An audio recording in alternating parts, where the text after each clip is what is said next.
अल्लाह ताला ने फरिश्ता मौत हजरत अजराइल से फरमाया कि क्या तुम्हें किसी की मौत निकालते हुए कभी रहम आया?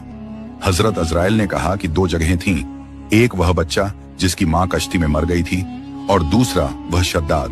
कहा जाता है कि एक समय ऐसा आया जब अल्लाह ताला ने फरिश्ता मौत हजरत अजराइल से सवाल किया, ए अजराइल, तुम तो मेरी मखलूक की जानें निकालते हो, क्या कभी ऐसा लम्हा आया जब तुम्हें किसी की जान निकालते हुए दुख हुआ हो?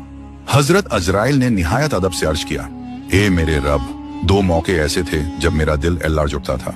अल्लाह ताला ने फरमाया, वो कौन से मौके थे? फरिश्ता मौत ने कहा, ए अल्लाह, पहला नजारा वह था जब एक कश्ती समुंदर की लहरों पर चल रही थी। इस कश्ती में एक माँ अपने छोटे से बच्चे को सीने से लगाए बैठी थी। आपके हुक्म से मुझे उस माँ की जान निकालनी पड़ी।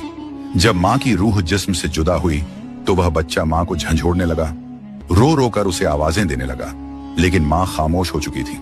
मैंने देखा कि वह नन्हा बच्चा अब वसिया समुंदर में शोर मचाती लहरों के बीच बिल्कुल अकेला रह गया था। ए अल्लाह, इस नजारे ने मेरे दिल को बहुत दुख पहुंचाया। फिर हजरत अजराइल कुछ लम्हे खामोश रहे और दोबारा बोले। दूसरा मौका वह था जब शद्दाद बादशाह, जिसने दुनिया में जन्नत बनाने का गुरूर किया था, अपनी बनाई हुई जन्नत के दरवाजे तक पहुंच गया। वह तकब्बर में डूबा हुआ था। यह समझ रहा था कि अब वह हमेशा की नेमतों में दाखिल होगा, लेकिन ए अल्लाह, उसी दरवाजे पर उसी लम्हे आपके हुक्म से मुझे उसकी जान खींचनी पड़ी। वह जन्नत के अंदर दाखिल होने से पहले ही दुनिया से रुखसत हो गया। न उसका गुरूर काम आया, न उसकी दौलत, न उसकी बनाई हुई जन्नत। यह सुनकर अल्लाह ताला ने फरमाया, ए अजराइल, ये दुनिया है, यही इसका अंजाम।